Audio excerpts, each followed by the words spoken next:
النبي صلى الله عليه وسلم خيركم من تعلم القرآن وعلمه. حضرات علماء کرام اور میرے عزیز طلباء،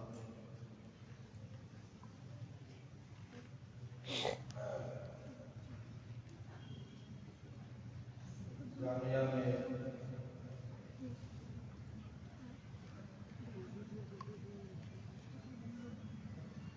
مسابقۃ التجوید والقراءت کے سلسلے میں چند سال پہلے متعدد مرتبہ حاضری کی سعادت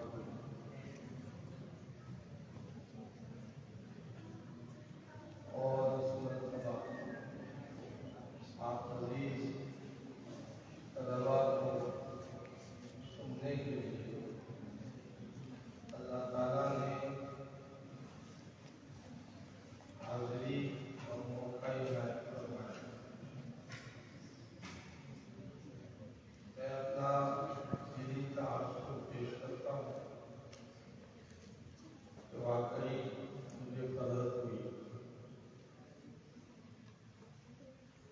طلباء نے ترتیلاً تدبیراً قرآن مجید سنایا اور علم رسم خط کے عنوان پر کچھ تحقیقی جوابات دیے گئے اور ہمارے چند طلباء نے مکمل قرآن مجید اللہ تعالیٰ کے فضل سے اپنے سینوں میں محفوظ کیا۔ واقعی ان تمام طلباء نے قرآن مجید اچھا سنا ہے۔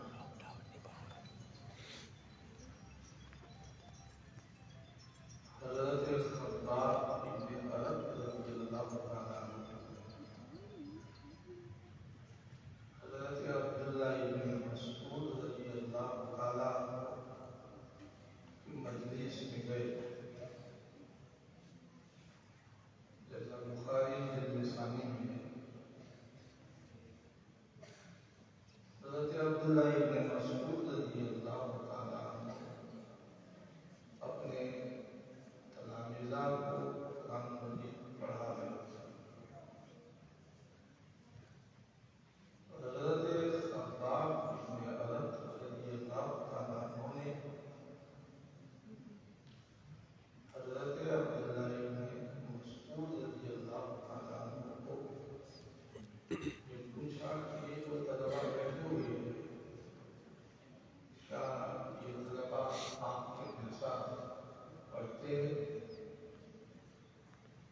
کیونکہ حضرت عبداللہ ابن مسعود رضی اللہ تعالیٰ عنہ ان کے بارے میں تو ہمارے نبی کریم صلی اللہ علیہ وسلم نے ارشاد فرمایا،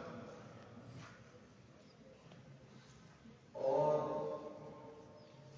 فن تجوید پڑھنے والے طلباء جانتے ہیں کہ ہماری قرآت کی سند میں، روایت افسر کی سند میں حضرت عبداللہ ابن مسعود رضی اللہ تعالیٰ عنہ کا نام آتا ہے۔ کتابوں میں لکھا ہوا ہے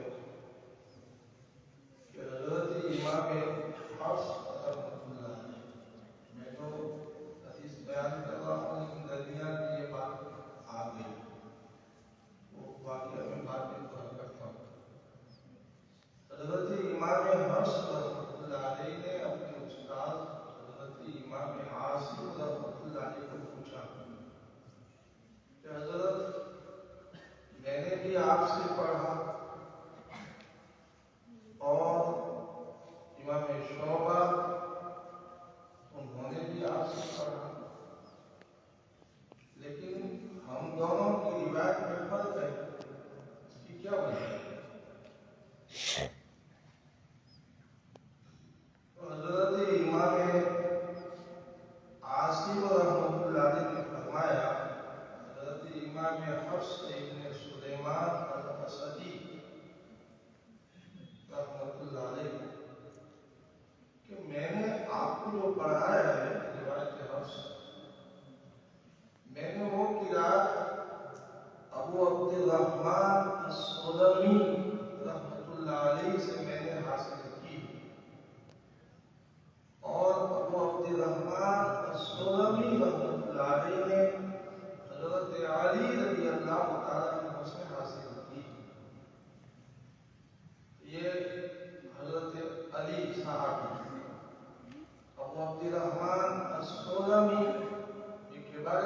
ان میں سے. اور میں نے جو حدیث پڑھی خیرکم من تعلم القرآن وعلمہ، اس حدیث کے راوی ہیں. اور یہ فرمایا کہ میں نے ابو بکر ابن عیاش، جن کو امام شعبہ کہتے ہیں، ان کو میں نے وہ قرات پڑھائی جو قرات میں نے زید ابن حبیش الاسدی رحمۃ اللہ علیہ سے حاصل. اور زید ابن حبیش الاسدی رحمۃ اللہ علیہ نے عبداللہ ابن مسعود رضی اللہ تعالیٰ عنہ سے. اس لیے ابو بکر ابن مجاہد رحمۃ اللہ علیہ نے لکھا ہے کہ روایت حفص اور روایت شعبہ دونوں کے درمیان میں 520 مقامات میں اختلاف ہے. ہمارے قاری صاحب نے روایت شعبہ اور کتاب لکھی ہے، طلبہ جانتے ہوں گے. مجھے تو یہ امید تھی کہ روایت شعبہ کوئی طالب علم سنائے گا، اس لیے آئندہ اس کا خیال رہے. امام عاصم رحمۃ اللہ علیہ کے شاگرد امام حفص رحمۃ اللہ علیہ کی روایت جیسی متواتر ہے، ویسے ہی امام شعبہ رحمۃ اللہ علیہ کی روایت متواتر ہے. لیکن روایت حفص مشہور ہے، اس لیے اکثر شہروں میں، ملکوں میں روایت حفص کو پڑھایا جاتا ہے. روایت شعبہ، امام شعبہ رحمۃ اللہ علیہ نے تو 5 آیت کر کے 3 سال میں امام عاصم رحمۃ اللہ علیہ کے پاس پڑھا. ایسا نہ ہو کہ ہم روایت شعبہ کو چھوڑ دیں تو یہ بھی نہ جانے کہ یہ بھی امام عاصم رحمۃ اللہ علیہ کے شاگرد ہے. کتاب سبا اور اشرا کرنے والے طلبہ تو جانتے ہیں کہ امام عاصم رحمۃ اللہ علیہ کے 2 شاگرد مشہور ہوئے، لیکن ابتدائی روایت حفص پڑھنے والے طلبہ اس کو نہیں جانتے. وہ فوائد مکیہ میں وہ کبھی بھی آتا ہے، اور پھر اساتذہ بتاتے ہیں بھی کا مطلب یہ ہے کہ طریقہ روایت حفص بھی میں بھی روایت حفص جو ہے یہ طریقہ جزریہ سے جو ثابت ہے وہ مراد ہے. امام شعبہ رحمۃ اللہ علیہ کا نام تو کہیں آتا نہیں، اس لیے آئندہ مسابقہ میں روایت شعبہ کو بھی شامل کیا جائے. جیسا آپ نے روایت ورش نافع کو سنایا، روایت امام کسائی رحمۃ اللہ علیہ کی قرات کو سنایا، اس طریقے سے روایت شعبہ عاصم کو بھی آپ سنائیں. تو میں یہ بتا رہا تھا کہ حضرت عبداللہ ابن مسعود رضی اللہ تعالیٰ عنہ، ان کے بارے میں ہمارے نبی کریم صلی اللہ علیہ وسلم نے خبر دی ہے، آپ نے رہنمائی فرمائی کہ اگر کوئی یہ چاہے کہ قرآن مجید جیسا نازل ہوا ویسا پڑھے، کوئی اگر یہ چاہے ترو تازہ، تو ابن ام عبد یعنی حضرت عبداللہ ابن مسعود رضی اللہ تعالیٰ عنہ جیسا پڑھے. امام ترمذی رحمۃ اللہ علیہ یہ حدیث لائے لیکن مختصر لائے، اور یہ حدیث کے طلبہ جانتے ہیں کہ امام ترمذی رحمۃ اللہ علیہ بعض مرتبہ مختصر حدیث لاتے ہیں اور پھر ایسا فرماتے ہیں کہ حدیث قصۃ طویل، حدیث میں لمبا مضمون ہے. دوسری جگہ میں یہ واقعہ لکھا ہے کہ ایک مرتبہ حضرت عمر رضی اللہ تعالیٰ عنہ عرفات کے میدان میں وقوف کیے ہوئے تھے. ایک کوفہ کے رہنے والے ایک صحابہ ہے، اور یوں سمجھو شکایت کے انداز میں انہوں نے کہا. حضرت امیر المومنین حضرت فاروق اعظم رضی اللہ تعالیٰ عنہ کو یہ کہا کہ ہمارے کوفہ میں ایک صاحب ہے جو قرآن مجید زبانی لکھواتے تھے، اور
ایران میں ابراہیم کے دو قرات ہیں، ابراہیم، لیکن بعض جگہوں میں ابراہیم ایک ہی قرات ہے۔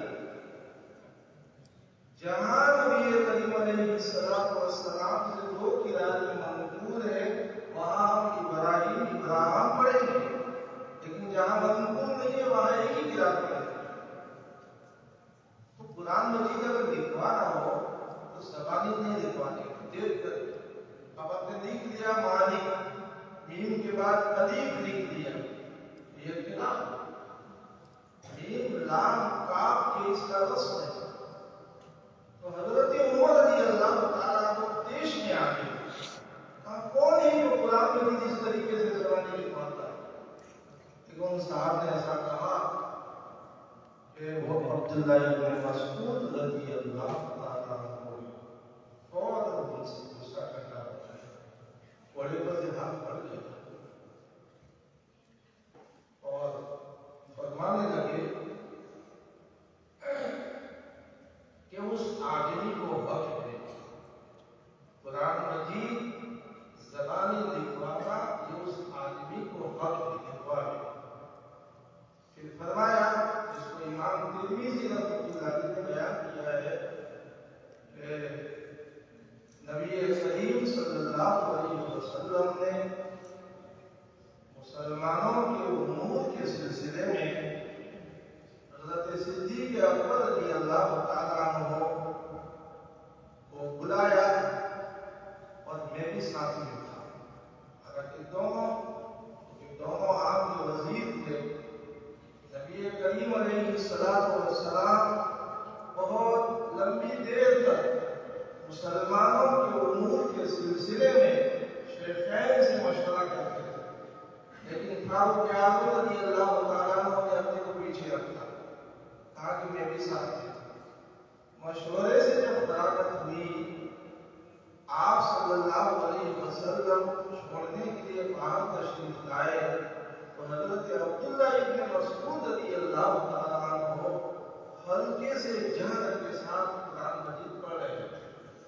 تو آپ نے شیخین کو فرمایا کہ اگر کوئی یہ چاہے کہ قرآن مجید تر و تازہ جیسا نازل ہوا ہے ویسا پڑھے تو ابن ام عبد رضی اللہ تعالیٰ ان کے جیسا پڑھے۔ عبداللہ ابن مسعود تو عبداللہ ابن مسعود ہی تھے، اس لیے حضرت خباب ابن غلط رضی اللہ تعالیٰ عنہ نے پوچھا کہ یہ جو بیٹھے ہوئے ہیں آپ کی تلامذہ آپ کے جیسا پڑھتے ہیں؟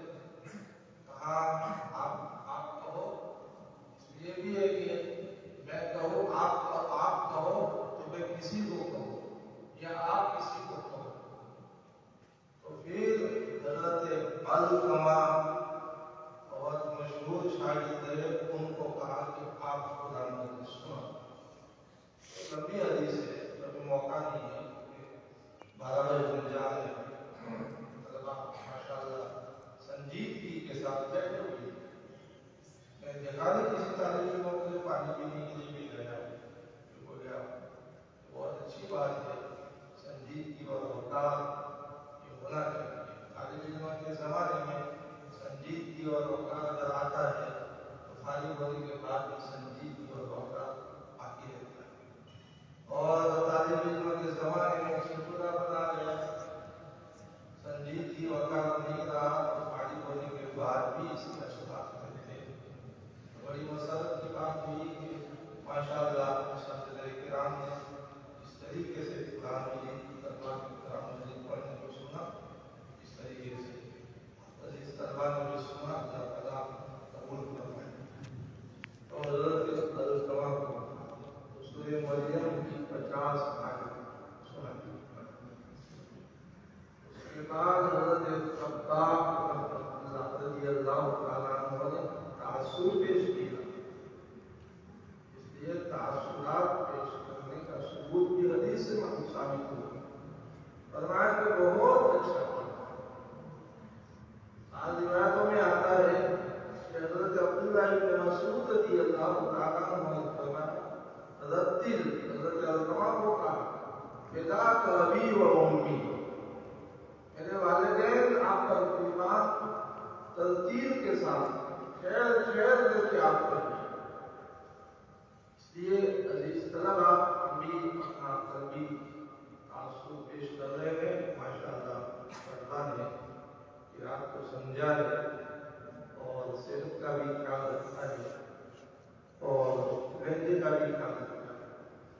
کہ کمی کوتاہی دیکھیے تو بڑے بڑے حضرات سے کمی ہو جاتی ہے. ہمارے استاد حضرت شیخ عبدالرحیم صاحب رحمۃ اللہ علیہ جو حضرت مفتی سید احمد صاحب رحمۃ اللہ علیہ کے ساتھیوں میں سے وہ فرما رہے تھے کہ ایک حافظ صاحب تراویح پڑھا رہے تھے. پورے قرآن مجید میں کہیں بھی غلطی نہیں آئی لیکن سورہ فاتحہ میں غلطی آئی.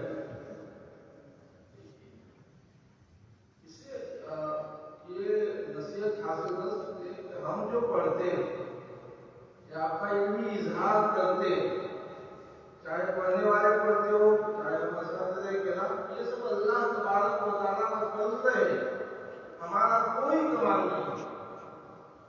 جن عزیز طلبا نے اگر اچھا پڑھا ہے اور انہوں نے لہجہ بنایا ہے اور تلفظ ادا کو درست کیا ہے، وہ اللہ تعالیٰ کا شکر ادا کرے کہ اللہ تعالیٰ نے ہم کو توفیق دی اور ہم کو قدرت دی، ہم نے مشق کی اور اپنے مجمع میں قرآن حدیث کو سنایا، خود پسندی سے اپنے آپ کو بچایا. حضرت امام کسائی رحمۃ اللہ علیہ جن کی کتاب میں تاریخ میں نے سنائی تو وہ خود اپنے بارے میں فرماتے ہیں کہ مجھے ایک مرتبہ میری کتاب مجھے اچھی لگی کہ میں اچھا پڑھتا ہوں، تو میں قریب ہارون رشید کے ساتھ تھا، تو میں نے نماز پڑھائی تو مجھ سے ایسی غلطی ہوئی کہ کسی طالب علم کسی قرآن کے جاننے والے سے ایسی غلطی نہیں ہو سکتی. یوں کہو کسی بچے سے بھی ایسی غلطی نہیں ہو سکتی. لعلہم یرجعون کو میں نے پڑھ لیا لعلہم یرجعین، ایسی غلطی ہو گئی.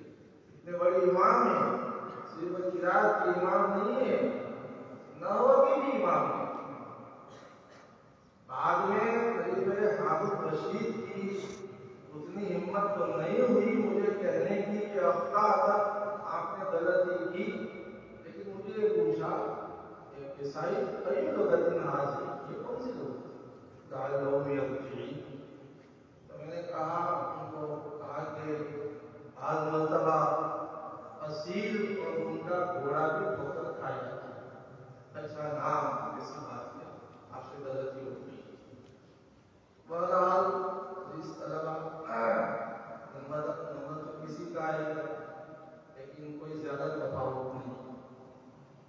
جن کا نمبر نہیں آیا ہے اور جن کا نمبر آیا ہے خاص تفاوت نہیں. ترتیب میں اور تدبیر میں. البتہ ایک بات مجھے اس موقع پر کہنے کی ہے کہ مدود جو ہے نا، مدود اور گمنا، اس کی مقدار متعین، اس میں کمی بھی نہ ہو زیادتی بھی نہ ہو. بعض مرتبہ کیا ہے، آپ سے ایسا ہوا کہ ایسا نہیں کہتا ہوں، ایک عمومی بیماری ہے کہ لہجے کی وجہ سے مدود میں زیادتی کر دیتے ہیں. 5 الف سے زیادہ کوئی مد نہیں، 6 الف 7 الف کوئی مد ہے ہی نہیں. بعض مرتبہ کیا ہے کہ اپنے لہجہ اس طریقے سے بناتے ہیں کہ وہ 6 الف 7 الف جو ہے وہ مد کی مقدار ہو جاتی ہے. یہ مناسب نہیں. حضرت امام حمزہ رحمۃ اللہ علیہ وہ خود اپنے تلامذہ کو فرماتے تھے کہ دیکھو بالوں میں معمولی سے زیادہ اگر پیچ آ گئی تو وہ بال قطب کہلاتے ہیں اور ناپسندیدہ ہوتے ہیں. اسی طریقے سے سفیدی اگر میں افراط ہوگا، زیادتی ہوگی، تو اس وقت وہ برس کی بیماری ہو جاتی ہے اور وہ پسندیدہ نہیں ہے. اس لیے اپنے شاگردوں کو فرماتے تھے کہ گناہ کی جو مقدار ہے، مدود کی جو مقدار ہے، ان مقداروں کے اوپر قائم رہے.